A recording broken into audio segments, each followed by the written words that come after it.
তোমাদের সামনে এখন আমি উদ্ভিদ কোষ এবং প্রাণী কোষ কিভাবে আঁকতে হবে সে বিষয়ে আমি চিত্র অঙ্কন করব এবং বিভিন্ন অঙ্গাণুগুলা সম্বন্ধে কিছু ধারণা দেব। তোমরা একটু লক্ষ্য করো। তাহলে প্রথমে আমি বাম দিকে আর্ট করব উদ্ভিদ কোষ আর ডান দিকে প্রাণী কোষ আর্ট করব। তার আগে তোমরা দেখো যে উদ্ভিদ কোষটা আর্ট করার জন্য, প্রাণী কোষটা আর্ট করার জন্য কিভাবে আমরা সহজে আর্ট করতে পারবো সেটা তোমরা একটু লক্ষ্য করো এবং আমার সাথে সাথে তোমরা খাতায় অঙ্কন করো। দেখো, প্রথমে আমরা একটা শেপ নিব, একটা জিরো আকৃতির শেপ নিব, একটা জিরো আকৃতির শেপ অঙ্কন করব। দেখো, তারপরে আমি জিরো আকৃতির একটা শেপ অঙ্কন করলাম। তারপরে দেখো, এর উপরে দ্বিস্তর একটা বিশিষ্ট পর্দা নিতে হবে, কারণ হচ্ছে আমরা জানি যে উদ্ভিদ কোষের মধ্যে কি আছে, কোষ প্রাচীর আছে। তাহলে আমার এই যে শেপটার উপরে একটা পর্দা আঁকতে হবে, যেটা হচ্ছে উদ্ভিদের কোষ প্রাচীর। দেখো, তাহলে আমরা শেপ আঁকলাম, তারপরে এর উপর কোষ প্রাচীর আঁকলাম। তারপরে দেখো, এই যে কোণায় এই ত্রিভুজের মতো অংশ আছে, ত্রিভুজের মতো অংশ আছে এখানে।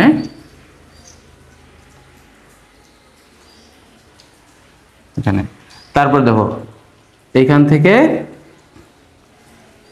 কোষ প্রাচীরের উপরে বাইরের আবরণ,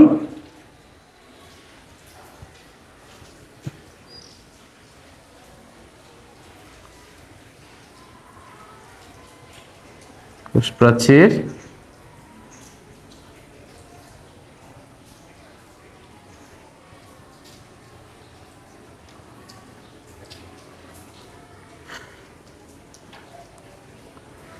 দেখো, আমরা এখন বাইরে যে শেপটা আছে এটা সুন্দর করে অঙ্কন করলাম। তাই দেখো, বাইরের শেপটা কিন্তু আমরা আঁকছি। এখন ভিতরে যে অঙ্গাণুগুলো আছে এই অঙ্গাণুগুলা আমরা এর ভিতরে দেখাবো। তাহলে দেখো, উদ্ভিদ কোষে আমরা জানি যে উদ্ভিদ কোষের কোষ গহ্বরটা থাকে কি অনেক বড়। তাহলে আমি প্রথমে উদ্ভিদ কোষের কি করব, কোষ গহ্বর দেখাবো। কোষ গহ্বর থাকে কি উদ্ভিদ কোষের মাঝখানে। দেখো, এই যে বড় আকৃতির এটা হচ্ছে কোষ গহ্বর। তারপর দেখো, আমি এই যে নিউক্লিয়াসের যে প্লাজমা মেমব্রেন আছে কোষের, এই প্লাজমা মেমব্রেন থেকে কি করব আমরা, এখান থেকে দেখা যাবে যে আমাদের এখান থেকে নিউক্লিয়াস এখান থেকে বের হবে। তাহলে নিউক্লিয়াসের উপরে এন্ডোপ্লাজমিক জালিকা থাকে। এই এন্ডোপ্লাজমিক জালিকাগুলো কি হয়, এই এন্ডোপ্লাজমিক জালিকাগুলো মসৃণ এবং অমসৃণ দুই ধরনের থাকে। তাহলে এখান থেকে আমরা পাবো কি নিউক্লিয়াস। আমরা জানি উদ্ভিদ কোষের নিউক্লিয়াস থাকে এক কোণায় আর প্রাণী কোষে থাকে কেন্দ্রে।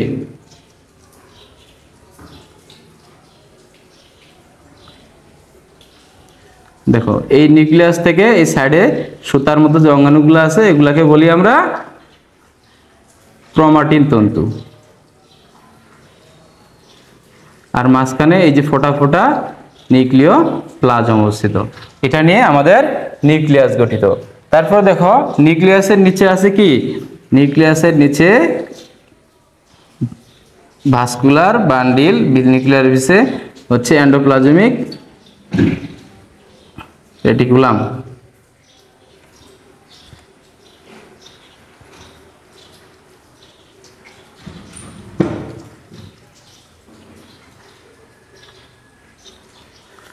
তারপরে নিচের দিকে আছে কি মাইটোকন্ড্রিয়া। দেখো, মাইটোকন্ড্রিয়াটা আসলে দেখতে সিমের বিচির মতো দ্বিস্তর। এটা হচ্ছে দ্বিস্তর বিশিষ্ট পর্দায় মাইটোকন্ড্রিয়া, যে ভিতরে আঙ্গুলের মতো অভিক্ষেপ নিয়ে এটা হচ্ছে মাইটোকন্ড্রিয়া অবস্থিত।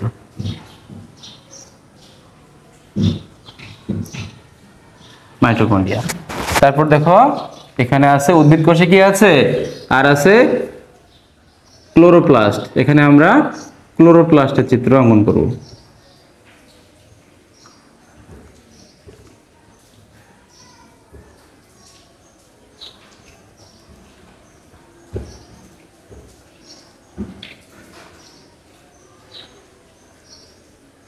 ক্লোরোপ্লাস্টগুলো এটা হচ্ছে দ্বিস্তরী ভাঁজের মতো। হ্যাঁ, তোমরা নিশ্চয়ই যখন ক্যারাম খেলেছো, ক্যারামের মধ্যে যে গুটিগুলো আছে, আমরা এখানে কলা গাছ খেলতাম, এরকমভাবে এই ক্লোরোপ্লাস্ট অবস্থিত।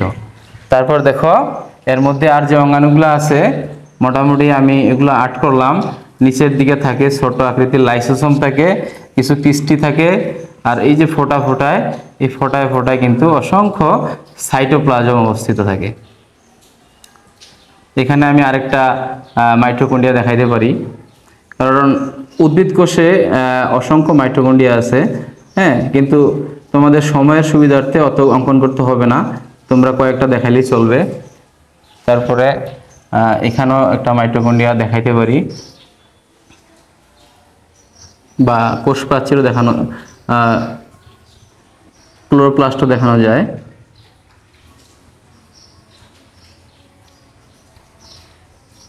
হ্যাঁ, তাহলে দেখো আমি একটা কি অঙ্কন করলাম, এটা হচ্ছে একটি আদর্শ উদ্ভিদ কোষ। কি আদর্শ উদ্ভিদ কোষ। এখন আমি প্রাণী কোষের চিত্র অঙ্কন করি, তারপরে যে অঙ্গাণুগুলো আছে এগুলার চিহ্নিতকরণ করব পরে। তাহলে দেখো এদিকে আর্ট করলাম উদ্ভিদ কোষ, আমি এই পাশে প্রাণী কোষ আর্ট করব। দেখো তোমরা একটু শেপগুলো দেখো কিভাবে আমি আর্ট করছি। প্রথমে শেপ অঙ্কন করে নেই। এখানে আঙ্গুলের মতো যে দেখা যাচ্ছে অংশটা, এই আঙ্গুলের মতো অংশটাকে আমরা বলছি যে মাইক্রোভিলাই। তুলনামূলক প্রাণী কোষ উদ্ভিদ কোষ থেকে কি হয়, একটু ছোট ধরনের হয়।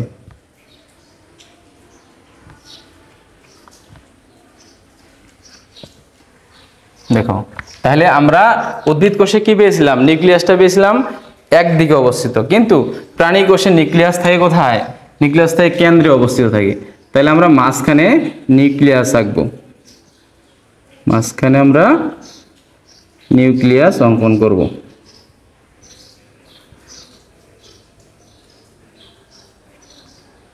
দেখো এই যে নিউক্লিয় লাস, এটাকে ঘিরে আছে ক্রোমাটিন তন্তু, ক্ষুদ্র ক্ষুদ্র সুতার মতো পেঁচানো, এই জিনিসটা হচ্ছে ক্রোমাটিন তন্তু।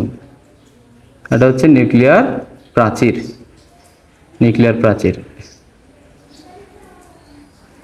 আর এই যে নিচের দিকে কি থাকে, এন্ডোপ্লাজমিক রেটিকুলাম।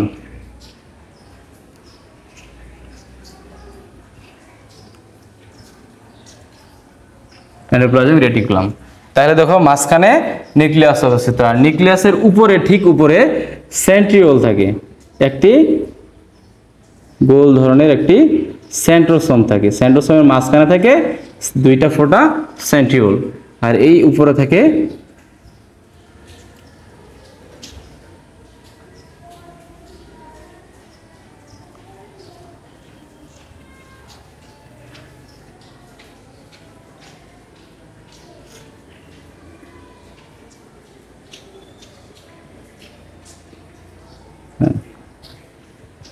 তারপরে উপরে এখানে থাকবে একটা মাইটোকন্ড্রিয়া। তো মাইটোকন্ড্রিয়াটা হচ্ছে দ্বিস্তরী, দেখতে সিমের বিচির মতো, এটার বাইরের দিকে দ্বিস্তর বিশিষ্ট, ভিতরে আঙ্গুলের মতো অভিক্ষেপ থাকবে। তারপরে দেখো আর এটা নিচের দিকে কোষ গহ্বর থাকবে। আমি আগে বলছি যে প্রাণী কোষে কোষ গহ্বর থাকে ছোট, আর এদিকে থেকে লাইসোসোম, মাঝখানে এটা হচ্ছে নীল ধরনের একটি কিছু পদার্থ নিয়ে থাকে। তারপরে এদিকে আমরা পাবো এন্ডোপ্লাজমিক জালিকা মসৃণ। তাহলে এখানে মসৃণ এন্ডোপ্লাজমিক জালিকা বা এন্ডোপ্লাজমিক রেটিকুলাম যেটা আছে, এই জিনিসটা আমরা পাবো।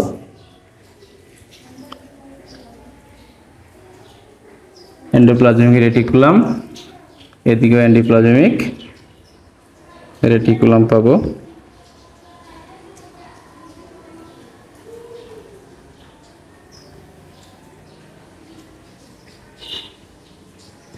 এন্ডোপ্লাজমিক রেটিকুলাম পাইলাম। মাইটোকন্ড্রিয়া একটা দিচ্ছে, এখানে আরো কয়েকটা দেখানো যায়। প্রাণী কোষে কি, প্রাণী কোষে কোনো ক্লোরোপ্লাস্ট বা প্লাস্টিড অঙ্গাণু নাই। আর এই যে মাঝখানে ফোটা ফোটা জেলির মতো অংশ, এগুলোকে বলা হচ্ছে সাইটোপ্লাজম। এটা হচ্ছে চিত্র আদর্শ প্রাণী কোষ, এসব প্রাণী কোষ।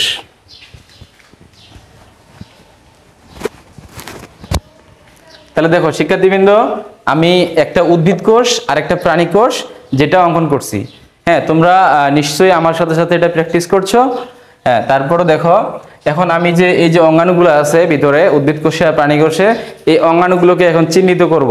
তাহলে দেখো এই যে উদ্ভিদ কোষের এই যে বাইরের যে অংশটা আছে, একে আমরা বলছিলাম কি কোষ প্রাচীর। এই বাইরের অংশটাকে বলছিলাম কোষ প্রাচীর। তারপরে ভিতরের যে অংশটা আছে এটা হচ্ছে প্লাজমা মেমব্রেন।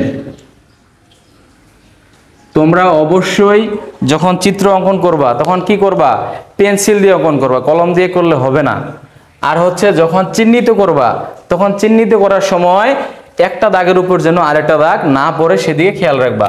তারপরে আমরা এখানে পেলাম এটা হচ্ছে প্লাস্টিড বা ক্লোরোপ্লাস্ট পেলাম। তারপরে এখানে এই যে প্রথমে মসৃণ এন্ডোপ্লাজমিক জালিকা, মসৃণ এন্ডোপ্লাজমিক জালিকা। আর নিচে যে খাস কাটা অংশগুলো আছে এগুলো হচ্ছে অমসৃণ এন্ডোপ্লাজমিক জালিকা। তারপরে দেখো এই যে নিউক্লিয়াসের যে মাঝখানে গোল অংশটা আছে আর বাইরে আছে এটা হচ্ছে নিউক্লিয়ার প্রাচীর, নিউক্লিয়ার প্রাচীর বা আবরণী, নিউক্লিয়ার প্রাচীর বা নিউক্লিয়ার আবরণী। এই যে এখানে যে ফাঁকা অংশটা আছে এটা হচ্ছে নিউক্লিয়ার রন্ধ্র, নিউক্লিয়ার রন্ধ্র। তারপর এই যে মাঝখানে গোল যে অংশটা আছে এটা হচ্ছে নিউক্লিওলাস।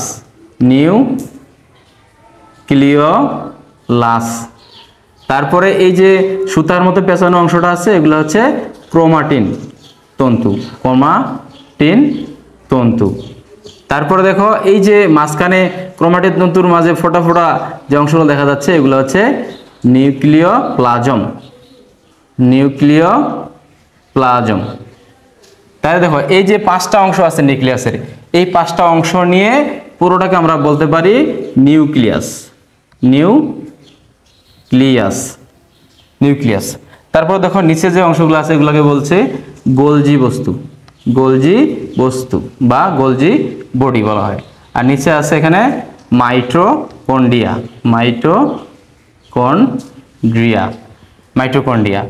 আর এই যে বড় যে অংশটা আছে একে বলছি আমরা কি কোষ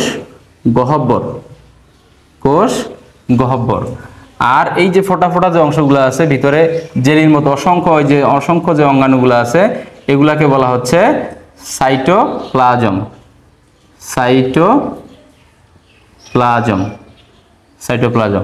আর নিচে এই যে ছোট ধরনের কোষগহ্বরের নিচে আছে লাইসোসোম।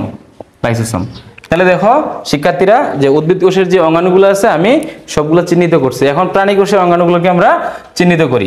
দেখো এই যে উপরে যে আঙ্গুলের মতো অভিজ্ঞগুলো আছে এগুলোকে বলা হয় মাইক্রোভিলাস।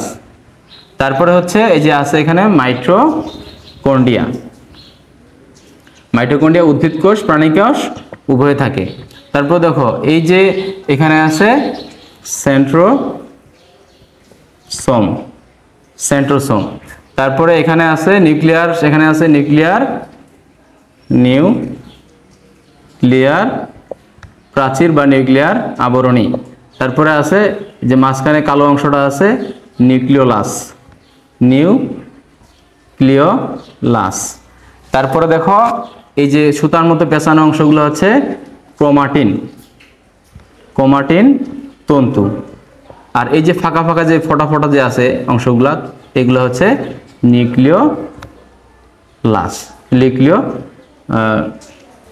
নিউক্লিয় হচ্ছে প্লাজম। তাহলে এই 4টা অংশ নিয়ে কি গঠিত হয়েছে নিউক্লিয়াস।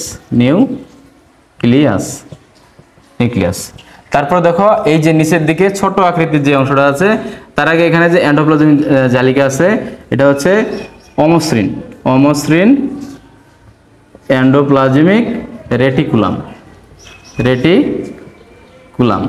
তারপরে আছে নিচের দিকে লাইসোসোম। তারপর দেখো এই যে এখানে আছে, এটা হচ্ছে